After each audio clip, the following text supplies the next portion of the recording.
Assalamualaikum warahmatullahi wabarakatuh. Jumpa lagi dengan saya Tama dalam Ada Apa Gerangan 2. Gak apa sih ya, tapi bagaimana kabar kalian? Semoga selalu diberikan kesehatan dan juga rezeki yang cukup. Sudah lama tidak siaran. Gimana nih? Ada yang kangen gak dengan cerita-cerita di Ada Apa Gerangan? Dan saya akan lanjutkan kembali setelah tertunda lama karena libur lebaran. Sebuah cerita tentang pendakian ke Gunung Lawu yang berjudul Pendaki Terlarang di Gunung Lawu. Seperti apa kelanjutannya? Apakah ada yang masih ingat? Bagi yang udah lupa mungkin bisa simak kembali cerita atau episode sebelumnya ya. Silakan cek di playlist yang sudah disediakan. Baiklah, tanpa menunggu waktu lama kita langsung saja simak. Teman-teman Ada Apa Gerangan, ceritanya mulai dari sini. Mereka melihat Dara terduduk sendirian. Dara terlihat kelelahan, kehilangan nafasnya, mengikuti jalan Kuclok yang sangat cepat ketika naik bersama. Husen dan 4 teman lainnya yang mengenal Kuclok hanya menggelengkan kepala. Mereka tidak biasanya melihat Kuclok bertingkah seperti ini. Kalau gitu, ayo kita berangkat lagi. Mungkin si Kuclok udah nunggu kita di atas, ujar Andiko. Iya betul, ayo secepatnya kita sampai puncak. Aku juga udah gak sabar nih, ingin melihat indahnya alam ciptaan Tuhan, ucap Udin. Beruntungnya saat itu masih pagi, cuaca juga mendukung untuk mereka mendaki. Dengan begitu, perjalanan mereka mulus tanpa hambatan, melewati pasar Dieng atau pasar setan, yang terkenal angker dan banyak memakan korban. Kita udah jalan jauh, tapi kenapa nggak ketemu sama Kuclok ya? Ucap Andiko dengan nafas yang tersengal. Iya juga, mungkin dia udah nggak sabar kali langsung sampai ke puncak, ujar Udin yang sedang duduk. Teman-teman, coba lihat ke bawah, pemandangannya keren banget, seru Irul sambil menunjuk ke bawah dengan jarinya. Sontak mereka ikut melihat dan benar saja, pemandangan dari atas gunung begitu indah. Di bawah terlihat perkebunan yang teratur mengekor. Di kejauhan terlihat gunung-gunung lain di sepanjang cakrawala. Subhanallah, indah sekali, ujar Husen sambil tersenyum. Terlihat dari arah atas ada 2 orang pendaki sedang turun, yang ternyata seorang pemuda dan anak kecil yang kemungkinan adalah adiknya. Melihat seorang anak kecil sekitar 7 tahunan naik Gunung Lawu mendahului mereka, Husen pun terpukau. Wah, anaknya hebat juga nih mas, sanggup ke puncak Lawu tanpa digendong, ucap Udin mencoba berbasa-basi. Bukan anak saya ini mas, keponakan, jawab pemuda itu. Oh ponakan, kirain anak, pantes gak mirip, sahut Irul sambil tertawa, mencoba mencairkan suasana tegang di mana salah satu teman mereka yang bernama Kuclok menghilang. Oh iya mas, tadi ketemu teman kami gak? Orangnya pakai jaket warna hijau, kepisah mas, soalnya naik duluan, tanya Husen. Sejenak pemuda itu terdiam mengingat-ingat. Apa yang tadi ya? Bukan kayaknya Tot, soalnya yang tadi itu melayang, bukan manusia. Pemuda yang bernama Edi itu berbisik pada adiknya yang bernama Sentot, karena sebelumnya dia melihat seorang yang ciri-cirinya sama dengan Kuclok sedang berjalan ke arah hutan, namun seperti melayang. Kayaknya nggak lihat deh mas, jawab Edi sedikit kurang yakin. Kita takut dia kenapa-napa mas, soalnya dia dari Cepu. Katanya kan orang Cepu dilarang naik ke Lawu, kalau maksa bisa terjadi apa-apa. Citos itu om. Kok citos? Mitos kali Tot. Maaf mas, belum fasih ngomong ponakan saya. Memang sih ada cerita yang begitu, tapi masih simpang siur kebenarannya. Gini aja mas, nanti saya laporkan ke pihak base camp, biar mereka ikut mencari sebelum terlambat. Kalian lanjut naik aja, siapa tahu ketemu di atas, usul Edi. Oke deh mas, kita lanjut naik ya. minta tolong sampaikan sama pihak base camp kalau udah di bawah. Teman kami yang namanya Kuclok hilang dari Pasar Dieng. Siap, Mas. Setelah itu rombongan Husen pun lanjut naik menuju ke puncak. Namun saat Husen melewati Sentot, dia yang sedikit peka merasakan keanehan pada diri Sentot. Husen pun menghampiri Edi. Mas, bisa ngomong sebentar? Husen lalu mengajak Edi sedikit menjauh dari Sentot dan berbisik. Mas, saya merasa ada yang aneh dengan keponakannya.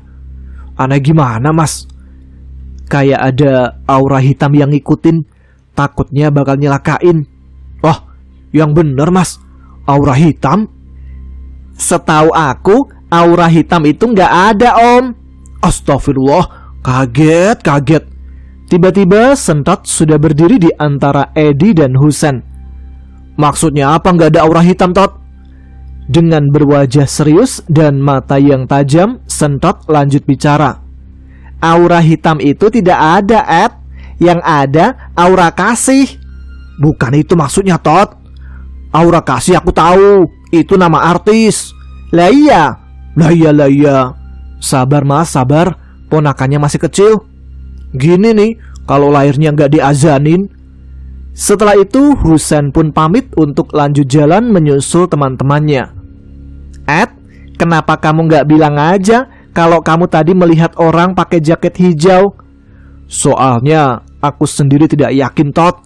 Aku takut keteranganku nanti malah membuat tambah kacau karena informasi yang tidak akurat. Wah, bejat sekali kau, Ed. Bijak, Tot, bijak.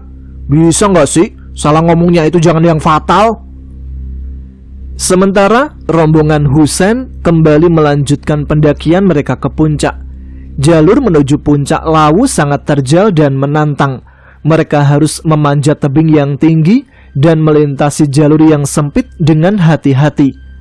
Saat mereka mencapai ketinggian yang lebih tinggi, mereka mulai merasakan tekanan pada paru-paru mereka akibat kurangnya oksigen. Dada mereka terasa sesak dan kaki terasa berat, namun tetap berusaha terus maju. Dengan berjalan beriringan, mereka saling berpegangan dan bicara untuk memotivasi satu sama lain, memberikan semangat dan positivitas. Setelah beberapa menit, mereka akhirnya tiba di puncak Gunung Lawu tepat tengah hari. Mereka mengibarkan bendera, berteriak dan melompat-lompat di atas puncak, seperti anak kecil yang senang-senang bermain, merayakan pencapaian mereka. Mereka juga tidak lupa mengabadikan momen mereka dengan berfoto. Saat mereka memandang ke bawah, pemandangan yang menakjubkan terhampar di depan mata mereka. Tebing-tebing bebatuan yang menjulang tinggi, lembah yang dalam, dan awan yang menggelayuti gunung. Mereka merasakan kepuasan yang luar biasa dan sangat bersyukur dapat mencapai puncak. Namun, kebahagiaan mereka tidak bertahan lama. Tiba-tiba, terdengar gemuruh dari kejauhan, dan matahari yang tadinya cerah sekarang tertutup oleh awan gelap yang semakin mendekat dengan cepat. Kayaknya hujan akan turun. Ayo cari tempat berteduh. Gak mungkin kalau kita langsung turun, kan? Kita ke Mbok Yem aja. Lagian dari tadi kita juga belum makan, ungkap Husen. Ya, setuju. Ayo kita ke warung Mbok Yem, sahut Irul. Setelah menikmati pemandangan indah di puncak gunung, 9 pendaki yang terdiri dari 8 laki-laki dan 1 perempuan itu mulai turun menuju warung Mbok Yem yang terkenal dengan nama warung tertinggi. Ketika sampai di warung, mereka melihat sekelompok pendaki lain dari berbagai daerah yang sedang duduk dan menikmati makanan di meja besar di tengah warung. Setelah saling sapa dan berkenalan, 9 pendaki itu bergabung dengan kelompok lain dan mulai berbincang tentang pendakian mereka dan pengalaman yang telah mereka lewati. Mayoritas dari mereka mendaki melalui jalur Cemoro Sewu. Ada beberapa dari mereka yang mendaki melalui jalur Cemoro Kandang.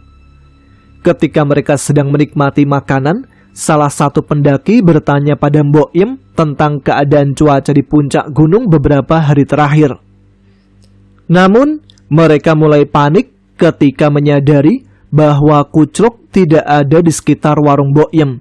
Mereka pun bertanya kepada Mbok Yem dan sekelompok pendaki lain di warung tersebut, tetapi tidak ada yang tahu tentang keberadaan Kucluk. Kalau ciri-ciri kayak gitu, ada banyak mas, pendaki dengan ciri-ciri yang sama.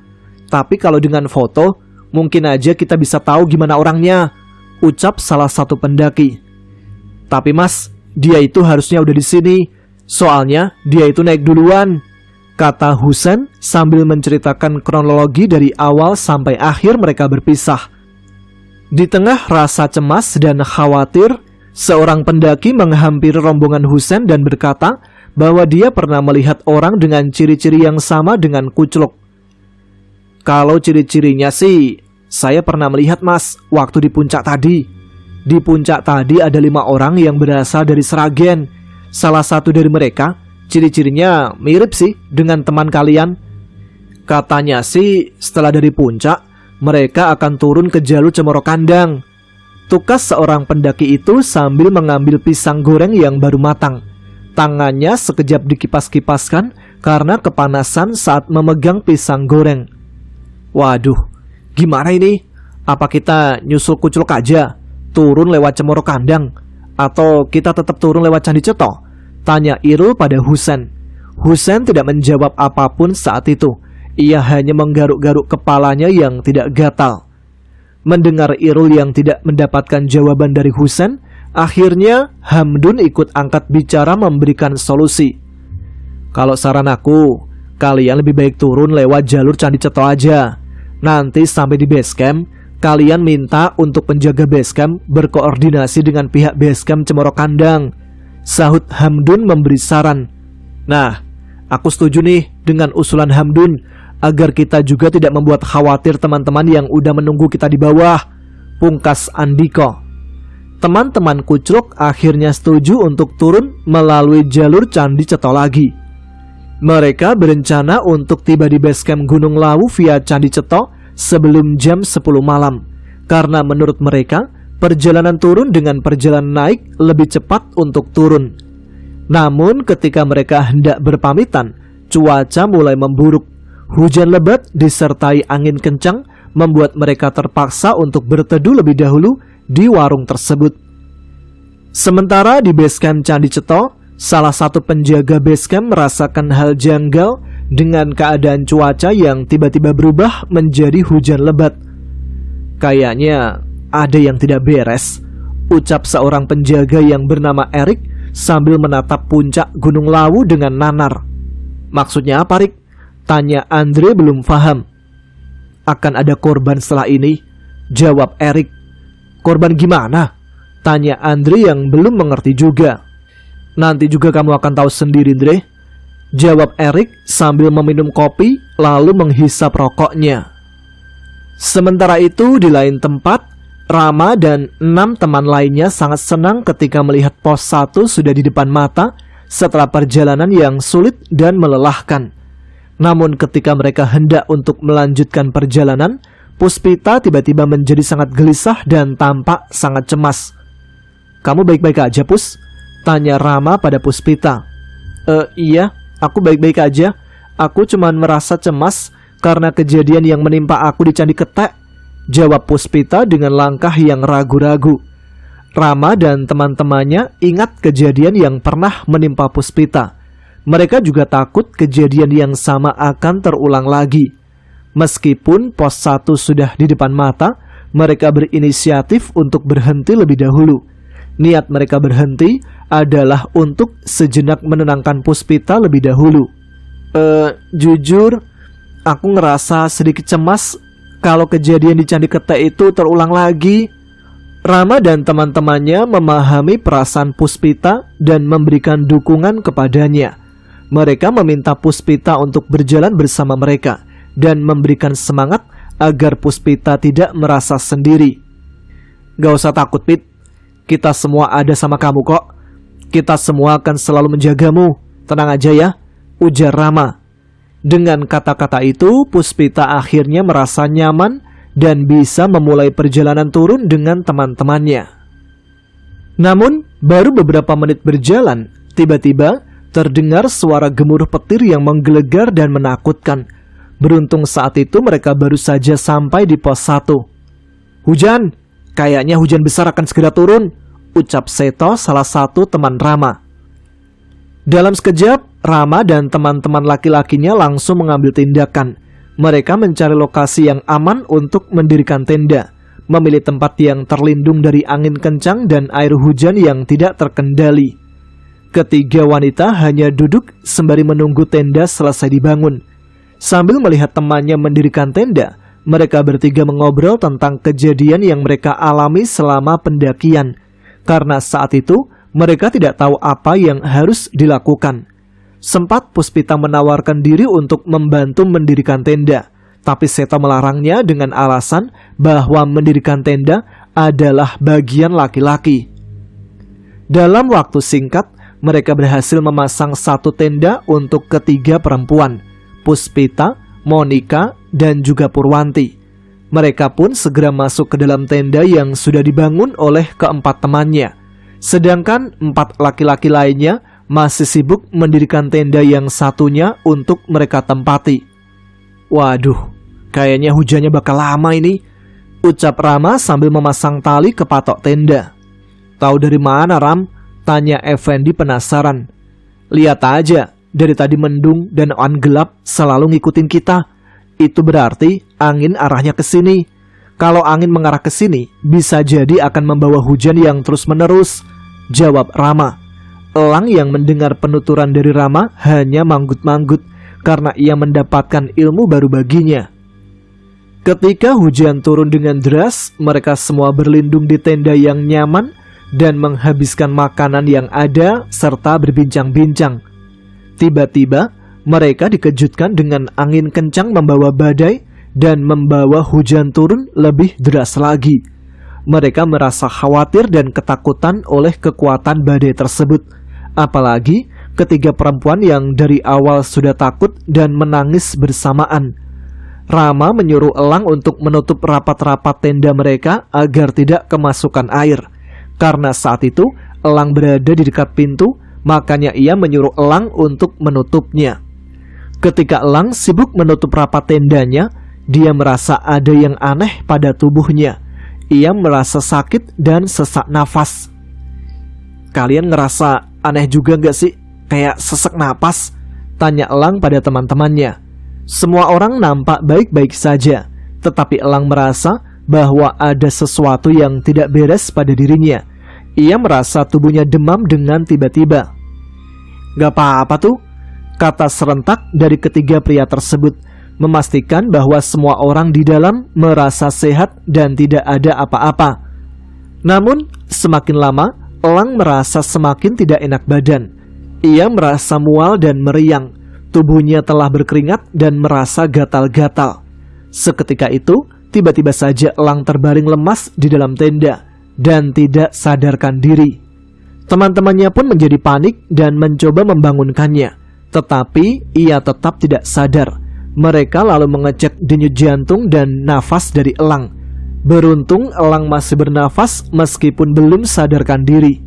"Ram, gimana ini?" ucap Effendi cemas. Rama belum bisa memberikan solusi saat itu. Ia hanya berusaha memberikan minyak kayu putih ke hidung elang agar cepat tersadar. "Aku juga nggak tahu. Hanya ini solusinya yang aku tahu, dan menunggu elang sadar lagi," ujar Rama kepada teman-temannya. Semua yang berada di tenda merasa khawatir dan takut jika elang tidak cepat sadarkan diri.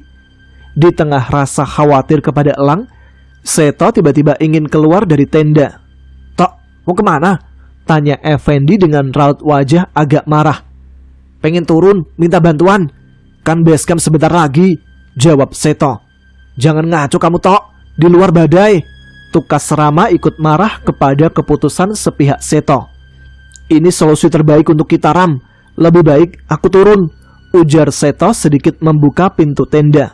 Effendi segera menarik kaos Seto hingga ia tersungkur karena tarikan Effendi sangat kencang. "Kamu itu dikasih tahu jangan ngeyel.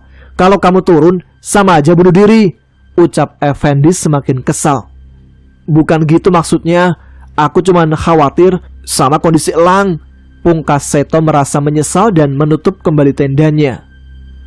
Hujan perlahan mulai reda, tapi sayangnya Elang masih belum sadarkan diri dari pingsannya, meskipun memiliki sedikit tanda-tanda kesembuhan. Teman-temannya terus berusaha untuk merawatnya, memberinya minyak kayu putih dan mencoba membangunkannya dengan cara yang berbeda-beda. Waktu terus berlalu, suasana semakin tegang. 3 perempuan yang berada di tenda satunya kini keluar menghampiri tenda para laki-laki. Ketika sampai di tenda, mereka bertiga terkejut melihat Elang yang tidak sadarkan diri. "Mas, Elang kenapa?" tanya Monica. "Pingsan ini loh, gak dilihat apa mata nih?" ucap Effendi ketus. Udah, kayaknya kita harus ke base camp sekarang, mumpung hujan udah agak reda, untuk minta bantuan segera. Kita nggak bisa mengandalkan keberuntungan untuk bertahan hidup di sini, kata Rama melanjutkan. "Sepakat, aku sama Rama ke base camp minta bantuan dan yang lain nunggu di sini," tukas Seto. Mereka semua mengangguk, sedangkan Seto dan Rama dengan hati-hati bersiap-siap untuk pergi menuju base camp. Mereka berdua harus menempuh jalan berliku dan medan yang kurang ramah. Seringkali tidak bisa melihat jalan yang jelas karena kabut yang menghalanginya. Setelah berjuang selama beberapa saat, akhirnya mereka berdua tiba di base camp dan berhasil meminta bantuan dari staf yang bertugas. Mereka memberikan rincian tentang situasi yang mereka hadapi dan meminta bantuan untuk menyelamatkan Elang. Tim penyelamat yang terdiri dari relawan segera dikirim untuk membantu mereka. Mereka membawa obat-obatan, peralatan medis, dan juga membawa segala peralatan yang diperlukan untuk mempermudah proses evakuasi. Setelah persiapan selesai, Rama, Seto, dan tim relawan berangkat ke arah pos 1 tersebut. Mereka berjalan lebih cepat dari sebelumnya, karena saat ini berada di belakang 4 relawan yang akan membantu rombongan Rama. Meski terlihat tergesa-gesa, mereka juga berhati-hati dalam perjalanan.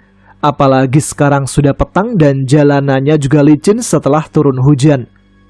Setelah beberapa waktu berjalan, mereka akhirnya mencapai pos 1 tempat Elang tidak sadarkan diri. Mereka melihat Elang terbaring diam di tenda yang di dalamnya terdapat Effendi dan Monica, sedangkan Purwanti dan Puspita menunggu di luar tenda. "Gimana keadaannya?" tanya Rama mendekati Puspita. Tim relawan menyuruh Effendi dan Monica keluar tenda agar tim medis segera menolong Elang.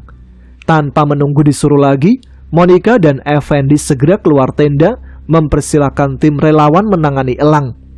"Masih sama seperti tadi," jawab Puspita dalam kepanikannya. Para relawan segera mulai memberikan tindakan pertama pada Elang. Mereka memeriksa detak jantung dan pernafasan, dan kemudian mulai memberikan oksigen ke paru-paru Elang agar pernafasannya kembali lagi. Rama dan Seto menjaga agar tim relawan tetap tenang dan fokus pada tindakan medis agar Elang kembali sadar. Beberapa saat kemudian, Elang mulai merespon tindakan dari para tim relawan. Dia mulai bernafas dan perlahan-lahan membuka matanya.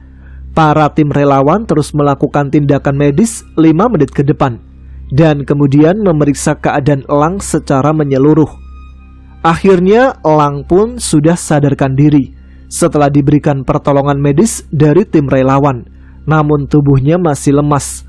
6 temannya termasuk Monica terharu melihatnya. Tim relawan menyarankan untuk membawa turun gunung dengan ditandu. Semuanya pun setuju dan membantu tim relawan untuk memindahkan Elang ke atas tandu. Monica duduk di samping Elang, menggenggam erat tangan kanannya dan berbicara dengan suara lembut untuk meyakinkan Elang bahwa semua akan baik-baik saja. Elang menyeringai lemah dan mengangguk, mencoba tersenyum meski dia merasa sangat lemah dan kepalanya pusing. Keempat tim relawan sudah bersiap untuk membawa Elang turun dan berpamitan untuk jalan lebih dahulu. Teman-teman Elang mengangguk. Mereka juga akan bersiap untuk turun menyusul ke base camp setelah membereskan tenda. Keempat relawan tersebut berangsur pergi meninggalkan keenam teman Elang, sedangkan Rama dan ketiga teman laki-lakinya dengan cepat membereskan 2 tenda. Setelah itu mereka segera berjalan untuk bergabung dengan tim relawan dan bersiap-siap untuk turun gunung. Rama membawa senter dan memimpin rombongan, memastikan mereka mengikuti jejak yang tepat dan tidak tersesat di dalam hutan yang gelap. Tidak lupa mereka juga mengenakan jaket dan mantel, serta membawa perlengkapan pribadi seperti minuman dan makanan ringan yang tersisa agar tidak kelaparan atau dehidrasi dalam perjalanan turun. Dan setelah beberapa jam berjalan, mereka akhirnya tiba di base camp, di mana mereka disambut oleh tim medis dan tim relawan yang sudah menunggu di sana. Mereka melepas ransel dan perlengkapan pendakian mereka dengan lega, merasa beruntung karena berhasil mengatasi semua halangan selama perjalanan turun. Akhirnya mereka pun bertemu dengan Elang yang sudah dalam kondisi stabil dan mendapatkan perawatan yang dibutuhkannya. Di tengah keharuan, penjaga basecamp memperhatikan bahwa hanya ada 7 orang dari kelompok yang tampak di basecamp. Dia tampak bingung karena seharusnya tim mereka terdiri dari 13 orang. "Loh mas, di mana 6 yang lainnya?" tanya penjaga basecamp dengan rasa penasaran. Ketujuh pendaki saling bertatapan, bingung bagaimana harus menjawab pertanyaan tersebut. Mereka tahu bahwa mereka harus menjelaskan keadaan yang sebenarnya. "Waktu itu kita sebenarnya kehabisan logistik mas. Terus fisik kami yang di sini juga tidak sekuat ke-6 teman kami yang sekarang masih di atas. Makanya saat di pos 3 kita berpisah untuk tidak melanjutkan pendakian," ucap Rama menceritakan kronologis sebenarnya. Penjaga basecamp mengangguk mengerti dan tersenyum lega setelah mendengar semua itu. Dia mengetahui bahwa ketujuh pendaki tersebut telah berusaha sebaik mungkin untuk menjaga keselamatan dari teman mereka dan bersikap bijak dalam mengambil keputusan di situasi yang mereka alami. Sementara itu di atas gunung, Husein dan keempat temannya telah meninggalkan warung Boim. Saat itu rombongan dari Jakarta tidak ikut turun karena ingin bermalam di atas gunung. Mereka saat ini telah sampai di pos 3 saat hujan rintik-rintik mulai turun sejak mereka pergi meninggalkan warung Boim. Semuanya berhenti di pos 3 untuk berlindung dari hujan di bawah shelter. "Wah, di pos 3 ada warung tapi tutup.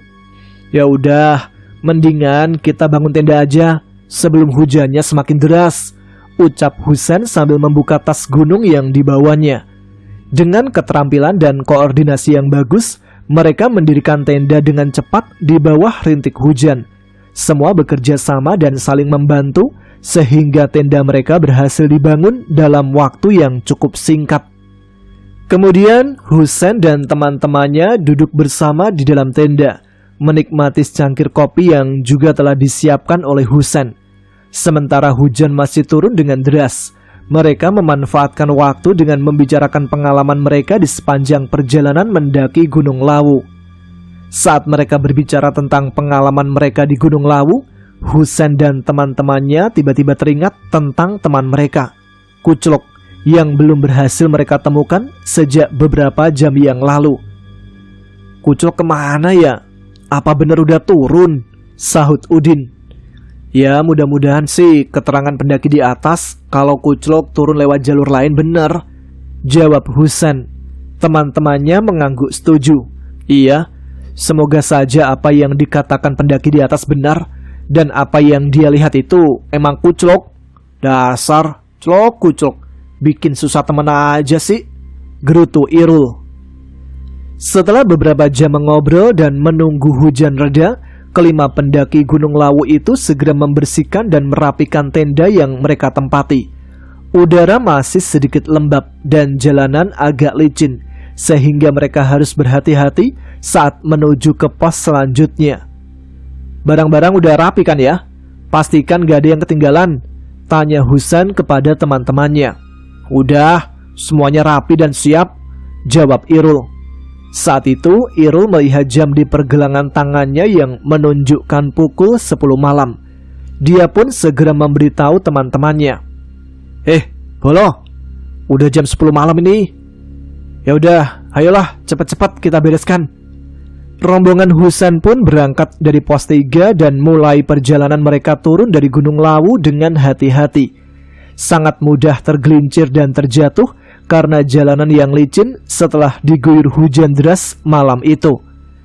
Kelima orang itu sangat berhati-hati saat melangkah dan memperhatikan setiap langkah mereka. Mereka memastikan bahwa tidak ada yang tersesat karena cuaca dan kabut yang menutupi. Husain memimpin rombongan karena ia memiliki pengalaman dalam menjelajahi gunung ini. Mereka melintasi hutan yang cukup lebat dan banyak pepohonan di sepanjang tebing curam. Terkadang mereka harus berpegangan di ranting-ranting yang terlihat kuat untuk menyeimbangkan diri agar tidak terjatuh dan tergelincir. Di tengah perjalanan, tiba-tiba Husain menghentikan langkahnya. Teman-temannya terkejut dan ikut menghentikan langkah masing-masing. "Kenapa, Sen?" tanya Andiko penasaran, diikuti oleh ketiga teman lainnya. "Kalian mencium bau melati enggak?" tanya Husain kembali. Seketika kelima pendaki tersebut juga ikut mencium bau melati. Mereka terbelalak takut dan merinding saat itu juga. Andiko pun mencoba menenangkan teman-temannya agar tidak memperdulikan bau melati tersebut. Ia memberi saran untuk tetap melanjutkan perjalanannya agar tidak semakin larut malam. "Udahlah, gak usah digubris. Lebih baik lanjut aja," pungkas Andiko. Mereka pun menyetujui perkataan Andiko dan segera untuk berjalan kembali. Namun, ketika mereka melanjutkan perjalanan, terdengar suara alunan gamelan di telinga mereka. Pelan-pelan, musik yang terdengar merdu itu menjadi semakin keras dan membuat Husain kembali menghentikan langkahnya. "Kalian dengar nggak?" Ketika Husain dan rombongannya mendengar alunan gending Jawa yang indah itu, bulu kuduk mereka mulai berdiri. Mereka merasa terhanyut oleh irama yang mengalun lembut, dan suara itu membuat mereka merasa seperti berada di dalam dunia yang berbeda. Suasana mistis seakan merasuki tubuh mereka, dan Husain bisa merasakan getaran dalam tubuhnya saat ia menarik nafas dalam-dalam. Husain menyarankan untuk berzikir dan berdoa agar suara itu menghilang, dan rombongan mereka pun sepakat untuk melakukannya. Mereka mengambil posisi bersila dan mulai memanjatkan doa. Mereka memohon agar kekuatan mistis yang mereka alami berhenti mengikuti mereka, dan memohon agar mereka dilindungi dari segala bahaya yang mengintai.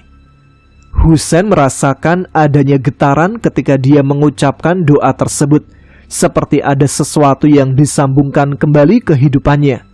Perasaan gelisah dan tidak nyaman yang sebelumnya menghantui mereka berangsur-angsur mereda, dan akhirnya suara gending Jawa itu menghilang. Sementara itu, di sebuah mata air, sebuah sendang di sekitar pos 1, Edi dan Sentat sedang beristirahat dan berteduh dari hujan yang turun. Edi membuat bivak dadakan dari flysheet yang dibawanya. Sambil memasak air, mereka jongkok kedinginan. "Tot, bisa nggak sih gak usah minta gendong? Kan aku lagi jongkok nih." "Tapi dingin, Ed, kalau di bawah." "Namanya juga di gunung, Tot. Lagian, kamu ini kan anak asli sini. Istilahnya, apa itu? Hak asasi?" "Bukan, Tot." Masak nasi?" "Bukan." Sabun basi?" "Mana ada sabun basi." Akamsi, Tot. Akamsi maksudnya." "Oh," kata Sentat singkat sambil duduk jongkok di sebelah Edi, menunggu air mendidih di hadapannya. "Ed, menurutmu apakah benar orang Cepu dilarang mendaki gunung ini?" "Harusnya aku yang tanya ke kamu, Tot. Kamu kan warga asli gunung ini." "Tapi kan aku masih kecil, Ed." "Iya juga ya. Mana tahu kamu sejarah gunung ini." "Simpang siur, Tot. Ada yang bilang yang dilarang itu keturunan dari Adipati Cepu dan para prajuritnya." "Emangnya kenapa?"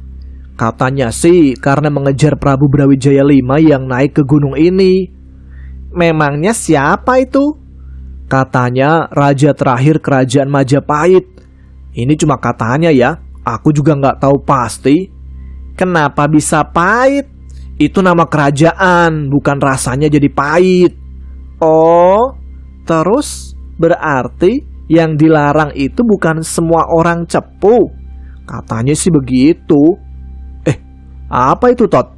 Tanya Edi yang melihat Sentot mengeluarkan sebuah kotak kayu dari dalam tasnya. Ini namanya kotak musrik, Ed. Musik? Dari mana kamu punya? Dari biung. Kemudian Sentot membuka kotak tersebut.